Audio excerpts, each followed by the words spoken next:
Morning students. So இன்னைக்கு முக்கியமான நிகழ்வில் கரண்ட் அஃபேர்ஸாக பார்க்கலாம். அதுக்கு முன்னாடி நம்ம இன்ஸ்டியூட்ல current affairs batch 100 hours of class complete material both prelims and main first test confirm யூஸ்ஃபுல்லாக இருக்கும். ஃபோன் நம்பர் தெரிஞ்சு ஃபோன் நம்பருக்கு கால் பண்ணி ரெஜிஸ்டர் பண்ணிக்கோங்க. ஃபர்ஸ்ட் நியூஸ்,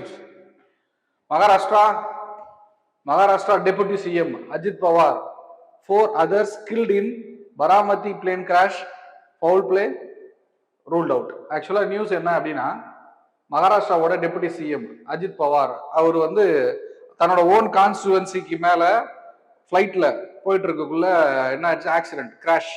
எப்படின்னா லேண்ட் ஆகக்குள்ள கிராஷ். அந்த லேண்ட் ஆகக்குள்ள அந்த டைம்ல சுத்தி ஏர் கிளியரன்ஸ் அந்த அளவுக்கு இல்லாததாகவும், இறங்கக்குள்ள லேண்டிங் அப்போ கிராஷ் ஆனதாகவும் தான் datas, actual news.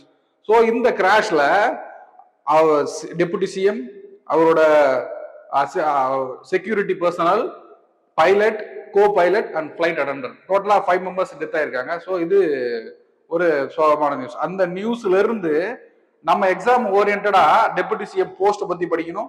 And then after the death of deputy CM, what will happen in the political scenario of that state and how it affects the all over Indian politics அப்படிங்கிறது ஓரளவுக்கு தெரிஞ்சுக்கணும். ஓகேவா, நியூஸ்க்குள்ள போகலாம்.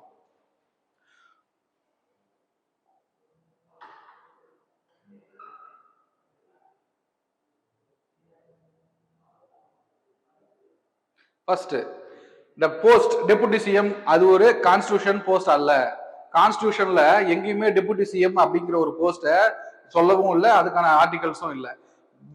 கான்ஸ்டிடியூஷன்ல சொல்லி இருக்கிறது என்னன்னா chief minister and council of minister. So அப்ப இந்த டெபுட்டி சிஎம் அப்படிங்கிற post for convention for the free பீயிங்க்கு தான். சிஎம்மோட கன்வீனியனுக்கு ஏற்ற மாதிரி ஒரு டெபுட்டி சிஎம் அங்கீகரிச்சுக்கலாம். ஒரு டெபுட்டி சிஎம் தான் இருக்கணும்னு அவசியம் இல்லை. ஒன்னோ இல்லை ஒன்னுக்கு மேற்பட்ட டெபுட்டி சிஎம் ஒரு ஸ்டேட்ல இருக்கலாம் அப்படிங்கிறது ஒரு கன்வென்ஷன், காலகாலமா பின்பற்றி வர ஒரு மரபு. ஓகேவா, so it's not a constitution post, இது தெரிஞ்சிருக்கணும். அண்ட் ஆர்டிகல் அதுவும் அந்த CM and council of minister அப்படிங்கிற அந்த கவுன்சில் ஆஃப் மினிஸ்டர்ஸ் தான் நேம் இருக்குமே தவிர minister of home, minister of defence, minister of finance அப்படின்னு சொல்லி செப்பரேட் போர்ட்போலியோவுக்கு செப்பரேட் மினிஸ்ட்ரி போஸ்டாக கான்ஸ்டிடியூஷன்ல இல்ல.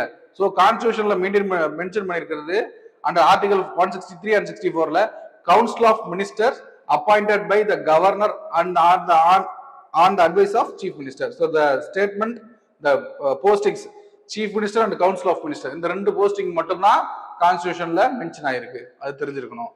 So after the death of a deputy CM, what will happen அப்படின்னா, his post of representative of a particular MLA constituency இருக்கு இல்லையா, it will become vacant. Once vacant ஆயிருச்சு அப்படின்னா there is no one to represent that constituency. அப்போ then the post falls vacant automatically according to the convenience of the chief minister. அவர் chief minister வேணும் அப்படின்னா இன்னொரு deputy CM அந்த போஸ்ட்ல உட்கார வைக்கலாம், இல்ல வேக்கண்டாவே விட்டுறலாம். ஓகேவா, and then கான்ஸ்டிட்யூவன்சி ரெப்ரசன்டேஷன் யாருமே ரெப்ரசன்ட் பண்ணாம வேக்கண்டா இருக்கும்.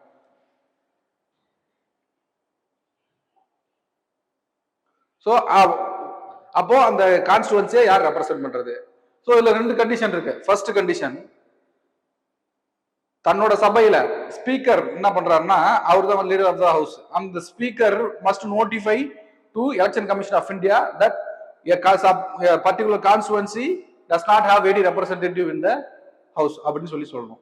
அப்போ ஸ்பீக்கர் தான் ஃபர்ஸ்ட் நோட்டிபிகேஷன் கொடுக்கணும் யாருக்கு, எலெக்ஷன் கமிஷனுக்கு. And then election commission will conduct election, by election. Okay, that is by election. அதுல ஒரு கண்டிஷன் என்னன்னா, unless the remainder of the assembly term is less than 1 year.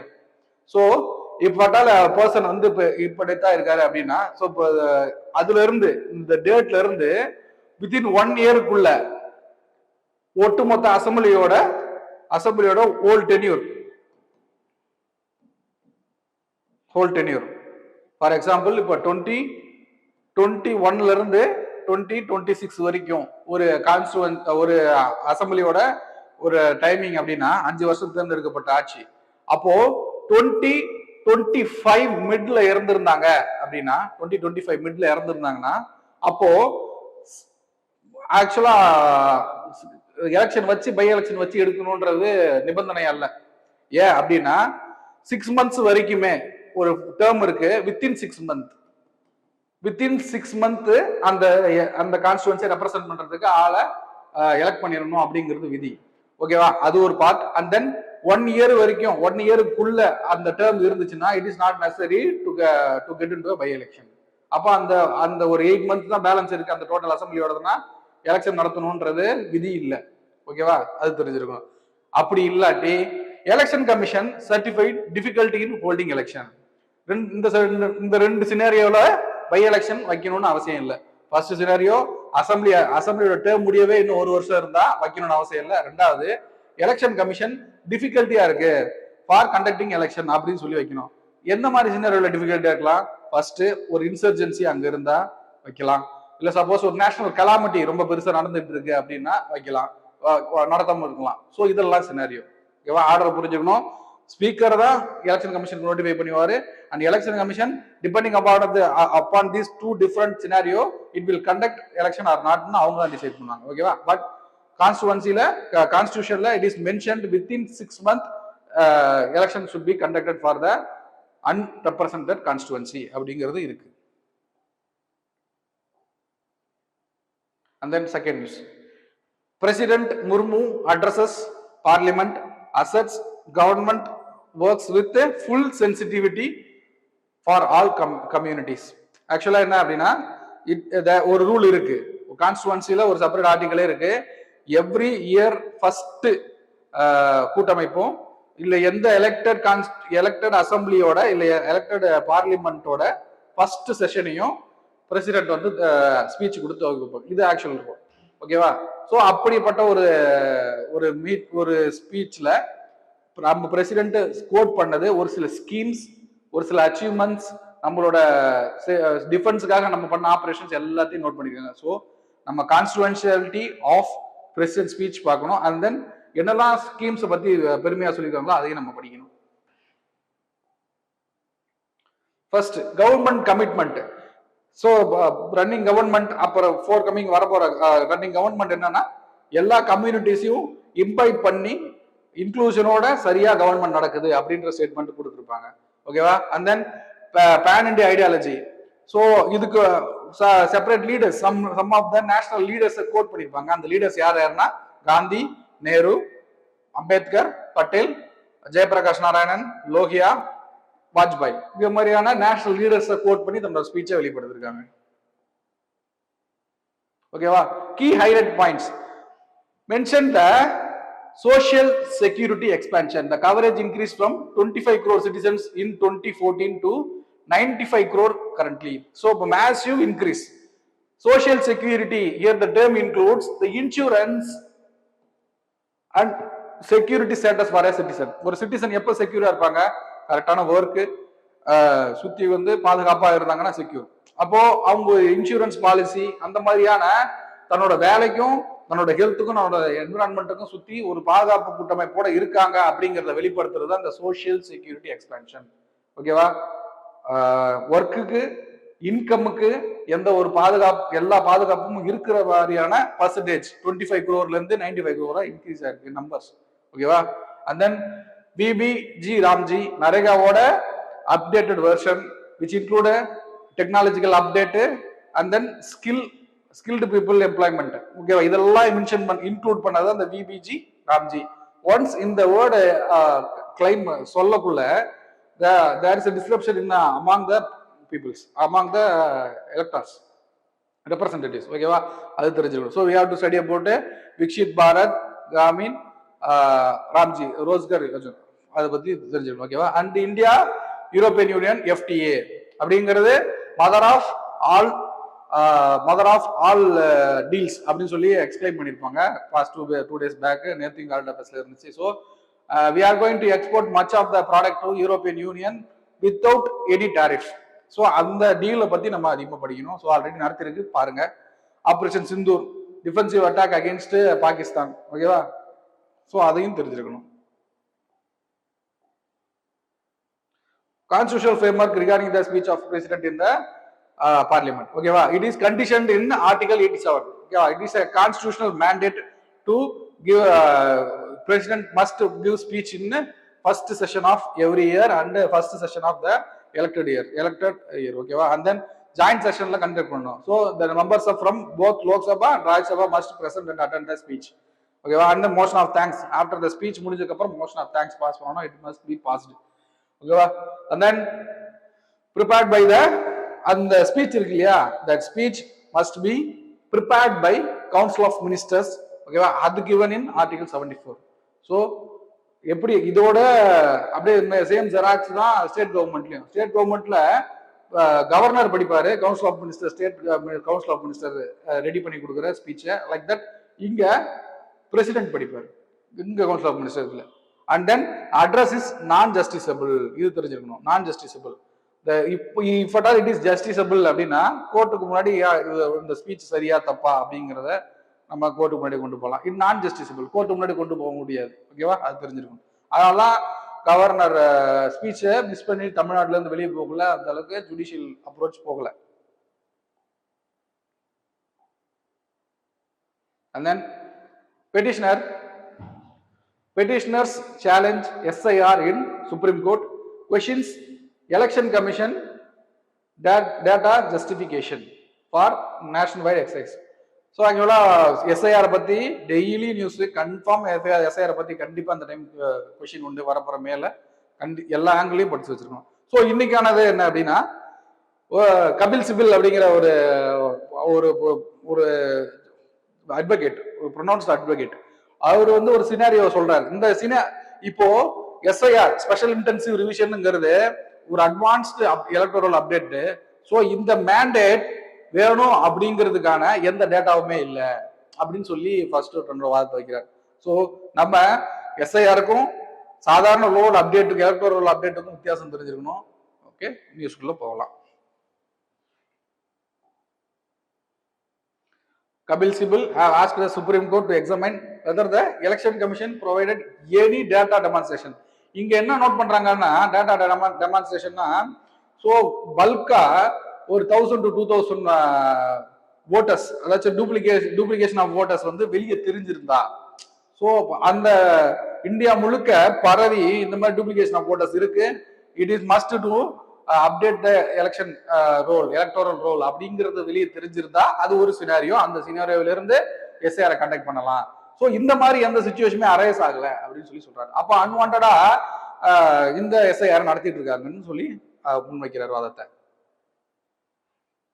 ஓகேவா? ஸோ இதனால அடுத்த ரீசன், இதனால என்ன நடக்குது அப்படின்னா, அவரோட வாதம் ஃபர்ஸ்ட் எக்ஸ்டென்ஷியல் ட்ரெட் அப்படின்னா, ஓட்டர் ஐடி பிரைமரியா ஒரு சிட்டிசன்ஷிப்புக்கும் ஓட்டர் ஐடி அப்படிங்கிற ஒரு ஸ்டேஜுக்கும் கான்ட்ரடிக்ஷன் ஆகுது. அப்போ யாரெல்லாம் வந்து ஓட் லிஸ்ட்ல இருந்து டிலீட் ஆகப்படுறாங்களோ அவங்களுக்கு அவங்க சிட்டிசனே இல்லை அப்படிங்கிற ஒரு முடிவை எலெக்ஷன் கமிஷன் எடுக்கிற மாதிரி இருக்கு. இந்த சிச்சுவேஷன் அரைஸ் ஆகுதுன்னு ஃபர்ஸ்ட் சொல்றாரு. And then documents demand. அப்ப எஸ்ஐஆர் ப்ராசஸுக்கு documents demand creates fear being throughout the foreigner. அப்போ அந்த எஸ்ஐஆருக்கு ஒரு சில டாக்குமெண்ட்ஸ் தேவை. Citizen cannot give the document na, there is a fear of throwing himself out of the country. அப்போ சிட்டிசனே இல்ல அப்படிங்கிற அளவுக்கு போயிடுது. இப்போ இவ்வளவு சிச்சுவேஷன் வந்து அந்த எஸ்ஐஆருக்காக நடக்குதுன்னு சொல்லி சொல்றாங்க. And then citizenship proof. அப்போ அன்மேப்டு ஓட்டர்ஸ்னு ஒரு கேட்டகரி இருக்கு. இஃப் அட் ஆல் ஒரு பர்சன் இன்னைக்கான ஓட் லிஸ்ட்ல இருக்காரு அப்படின்னா, ஹிஸ் ஆன்சிஸ்டர்ஸ் யாராவது ஃபாதரோ மதரோ பிளட் ரிலேஷன் யாரோ 2002 ஓட் லிஸ்டர்ஸ்ல 2002 எலக்டோரல் ரோல்ல இருக்கணும். அப்படி இல்லை அப்படின்னா அவங்க அன்மேப்டு ஓட்டர்ஸ். அந்த அன்மேப்டு ஓட்டர்ஸ் கேட்டகரியில இருக்கிறவங்க நான் ஓட்டர்ஸ் தான், வேற ஆக்சுவல் ஓட்டர்ஸ் ப்ரூஃப் பண்ற நிர்பந்தத்துக்கு ஆளாக்குவாங்க அந்த அன்மேப்டு ஓட்டர்ஸ். ஓகேவா? அதெல்லாம் எடுத்து காட்டுறாரு. ஸோ அப்போ இந்த இஷ்யூஸ் எல்லாம் இருக்கு. இது எல்லாத்துக்குமே காரணம் இந்த எஸ்ஐஆர். ஆனா அந்த எஸ்ஐஆருக்கான எக்ஸாக்ட் சிச்சுவேஷன் இது அப்படின்னு சொல்ற மாதிரி டேட்டா இல்லை. அதுதான் news. So difference between annual summary revision and special intensive revision, இது கொஞ்சம் அவசியம். ஆனுவல் சம்மரி ரிவிஷன் அப்படின்னா, அவங்க இந்த டோர் டு டோர் போயிட்டு ஒரு எலக்டோரல் ரோல்ல இருக்க ஒரு ஓட்டர்ஸையும் பர்சனலா ஆக்சுவல் டாக்குமெண்ட் வச்சு ரிவ்யூ பண்ணணுன்ற அவசியம் இல்லை. ஆனா எஸ்ஐஆருக்கு அது அவசியம். ஓகேவா? ஃபர்ஸ்ட் அது நல்லா தெரிஞ்சுக்கணும். பர்பஸ். ஸோ இப்போ இந்த ஆனுவல் சம்மரி ரிவிஷன் இருக்கு இல்லையா, அதோட ஆக்சுவல் பர்பஸ் என்னன்னா, எனி ஒன் இப்போ யாராவது 18+ ஆயிருக்காங்க அப்படின்னா, 18 வயசு ஆயிருக்கு அப்படின்னா அவங்களுக்கு ஃபார்ம் 6 மூலமா உள்ள எடுத்துக்கிறதுக்கும், ஃபார்ம் 7னா overseas voters. So voter list updation தான், அவ்வளோ இன்டென்ஸா நடக்காது எங்க ஏடிஆர்ல, ஏஎஸ்ஆர்ல. ஓகேவா?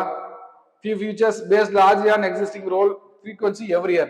இன்னொரு விஷயம் என்னன்னா, இந்த ஆனுவல் சம்மர் ரிவிஷன் வந்து எவ்ரி இயர் கண்டக்ட் பண்ணி ஆகணும் அப்படிங்கிறது ஒரு ரூல். அண்ட் தென் இப்போ இந்த ஸ்பெஷல் இன்டென்சிவ் ரிவிஷன் அப்படிங்கிறது situation must arise every year இதை எடுக்கணும்னு அவசியம் இல்லை. ஏன்னா இந்த ப்ராசஸ் கொஞ்சம் அட்வான்ஸ்டு. இங்க வீட்டுக்குலாம் போக மாட்டாங்க, வீட்டுக்கு போய் அப்டேட் பண்ணுவாங்க. இங்க வந்து மாஸ் டெலிஷன் இருக்காது. இங்க டெலிஷன் இருக்கு அப்படின்னா ஒன்ஸ் டெத் சர்டிபிகேட் இந்த மாதிரியான ப்ராப்பர் டாக்குமெண்ட் மட்டும் வச்சு டெலிட் பண்ணிடுவாங்க. இங்க ப்ரூஃப் கரெக்டா சப்மிட் பண்ணலனாலும் டெலிட் பண்ணிடுவாங்க.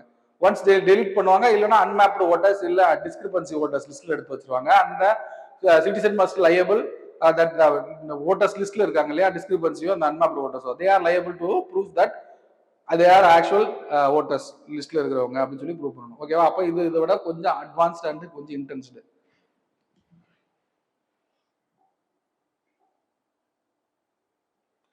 Any document can be forged, says Supreme Court. Rejects argument to drop Aadhaar from SIR verification.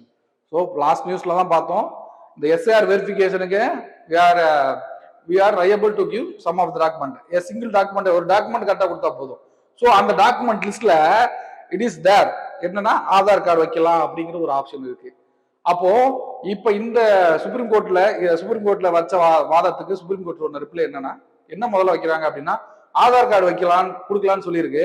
ஆனா ஆதார் கார்டு கேன் பி ஃபோர்ஜரியா ஃபோர்ஃபிட்டடா ஒரு ஆதார் கார்டு ரெடி பண்ண முடியும். ஸோ அப்ப அந்த எஸ்ஐஆர் லிஸ்ட்ல டாக்குமெண்ட் மேண்டேட்டரியில இருக்கிற ஆதாரை நீக்கணும் அப்படின்னு சொல்லி கோர்ட்ல கேட்கறாங்க. அதுக்கு கோர்ட் சொல்ற வாதம் என்னன்னா, ஆதார் மட்டும் இல்ல, any document can be merged forfeited, டூப்ளிகேட்டா என்ன வேணா ரெடி பண்ணலாம். அப்ப ஆதாரம் மட்டும் ஏன் எடுக்கணும்னு சொல்லியிருப்பாங்க. ஸோ நம்ம அந்த ஆதார் என்ன அப்படிங்கிறது, ஆதாரோட டீடைல்ஸை நம்ம தெரிஞ்சிருக்கணும் இந்த எஸ்ஐஆர் பொறுத்தமட்டில். சுப்ரீம் கோர்ட் பொசிஷன் இப்ப நான் சொன்னதுதான் இதுல இருக்கும். ஓகேவா? இன்னொரு விஷயம் என்னன்னா, பெட்டிஷன் ஆர்கியூ பண்றாங்க. அப்ப அந்த ஆதார் அப்படிங்கிறது நம்மளோட கிரிட்டிக்கல் டீடைல்ஸ் இருக்கிறது பிரைவேட்டுக்கோ யாருக்கும் கொடுக்க கூடாது. ஸோ நம்ம இந்த எஸ்ஐஆருக்காக நம்மளோட ஆதாரை சப்மிட் பண்றோம் அப்படின்னா நம்மளோட டேட்டா வந்து வெளியே போக வாய்ப்பு இருக்குன்னு சொல்றாங்க. ஓகேவா? And Aadhaar is not a proof of citizenship. Aadhaar வந்து ப்ரூஃப் ஆஃப் ரெசிடென்ட் தான்.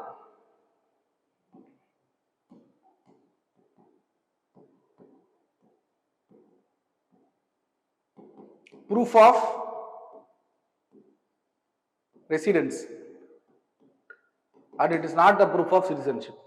அப்போ இந்தியாவுக்குள்ள வந்து சர்டன் டைம் ஸ்டே பண்ணியிருந்தாங்களே, he can acclaim the Aadhaar. And Aadhaar வந்து it is not mandatory for welfare scheme அப்படிங்கிற ஒரு ஜட்மெண்ட்டும் இருக்கு. ஆதார் இருந்தாதான் ஒரு சோசியல் பெனிஃபிட் ஸ்கீம்ல நீங்க என்ரோல் பண்ணி உங்க அந்த ஸ்கீமோட பெனிஃபிட்ஸ் எடுத்துக்க முடியும்னு அவசியம் இல்லை. இதுவும் தெரிஞ்சிருக்கணும். Foreigners in India for 182+ days, இத்தனை டேஸ் தொடர்ந்து இருந்தாலே ஆதார் வாங்க முடியும். Understanding Aadhaar, India's unique identity system. Aadhaar is 12-digit identity number issued by in the authority, Unique Identification Authority of India. Okay, based on the biometric data, which includes fingerprint and iris scan. Okay, இத்தனை டேட்டாஸும் இருக்கும். And demographic data, name, address, மற்ற identification, date of birth, இது எல்லாமே இருக்கும். ஓகேவா? Purpose ensure the targeted delivery of subsidiary. So இப்போ ஆதார் வந்து ஆதார் இவர் தான் biometric and finger print and iris வச்சு கன்க்ளூட் பண்ணிட்டோம்னா இவர் தான் பர்டிகுலர் பர்சன் முடிவு பண்ண முடியும். So we can distribute or we can provide the welfare measures to them அப்படிங்கிறது தான் இதோட பர்பஸ். ஓகேவா? டைரக்ட் பெனிஃபிட் டிரான்ஸ்ஃபர் மாதிரியான கரப்ஷன் ஃப்ரீ சொசைட்டி வேணும்னா இது ஆதார் வேணும்னு சொல்லி தான் முதல்ல ஆரம்பிப்பாங்க. And then linked to Article 21 right to life and privacy. So என்ன அப்படின்னா, இந்த ஆதார் வந்து கன்ஃபார்ம் வேணும், ஒரு சோசியல் ஒரு வெல்ஃபேர் ஸ்கீமுக்கு ஆதார் வேணும் அப்படிங்கிறத கூடாது அப்படிங்கிறத சொன்ன ஜட்மெண்ட் தான் இந்த புட்டசாமி ஜட்மெண்ட், ரைட் டு பிரைவசியோட. ஓகேவா? அது இந்த இடத்துல தெரிஞ்சிருக்கணும். Data protection UIDAI ensures data scrutiny and authentication limit. So இந்த அத்தாரிட்டி இருக்காங்க இல்லையா, கொடுக்குறாங்கல்ல ஆதார, அவங்க தான் லையபிள். எதுக்குன்னா data protection. So Aadhaar card நம்ம என்னன்னு தெரிஞ்சுக்கிட்டோம். அது அந்த ஆதார் கார்டு எதுக்கு மேண்டேட்டரி அப்படின்னு பார்த்தா, PAN linking, income tax returns, welfare subsidies and government schemes mandatory for, not mandatory for, இது ஆக்சுவலா வரக்கூடாது welfare schemes, not mandatory for mobile connection, bank accounts, private services லாம் ஆதார் கார்டு உங்க டீடைல்ஸ் கேட்கவே கூடாது. And then critical point for election, Aadhaar is not a proof of citizenship, already explained. It's a proof of resident தான். Okay, mark question. Untimely death of senior political leader can trigger a significant realignment in state politics. So இப்போ இந்த Maharashtra deputy CM இருந்தார் இல்லையா, அந்த scenario வச்சு ஒரு question. ஒரு பெரிய லீடர் இறந்துட்டாருன்னா அங்க இருக்க பொலிட்டிக்கல் சினாரியோவே கொஞ்சம் செதறும். Discuss the potential immediate and long-term political consequences of such event with reference to recent incident. So அப்ப அந்த சிச்சுவேஷனை எப்படி ஹேண்டில் பண்ணணும், இமிடியட் ஆக்ஷன் என்ன, இப்படி எல்லாத்தையும் சேர்த்து வச்சு மெயின்ஸ் எழுதணும். ஸோ 150 வேர்ட்ஸ்ல 2 பேஜஸ்ல எழுதி போட்டோ எடுத்து அனுப்புங்க, கமெண்ட்ல போஸ்ட் பண்ணா கண்டிப்பா தெரிஞ்சு தருவோம். தேங்க்யூ. குருஷேத்ரா குருஷேத்ரா குருஷேத்ரா குருஷேத்ரா குருஷேத்ரா குருஷேத்ரா